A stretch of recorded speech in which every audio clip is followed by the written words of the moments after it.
have these. 16-year-old Ashley Burkhold looks like your typical teenager.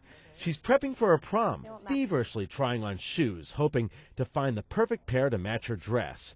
But while on the shopping spree, Ashley is preoccupied, anxious about having a pain-free prom night. If I have a headache, I'm pretty much immobilized. Ashley has suffered with debilitating migraines for 2 years. For track, I had to discontinue it because when I would run, it would just get so severe, and I couldn't deal with it. At least 1 in 5 children and adolescents will have had a migraine headache by the time they've reached adulthood.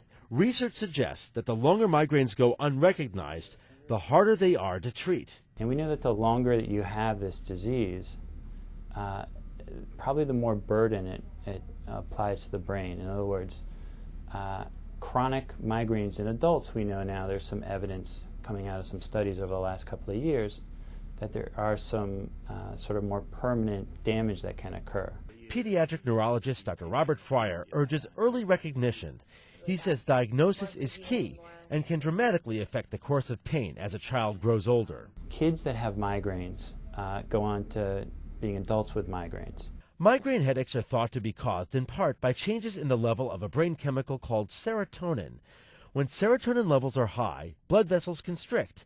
When serotonin levels fall, blood vessels dilate or open up, causing a swelling. It's this swelling that can cause terrible pain. While the physiology that causes migraines is believed to be the same in adults and children, doctors look for different symptoms in children, including diarrhea, increased urination, thirst, sweating, and tearing.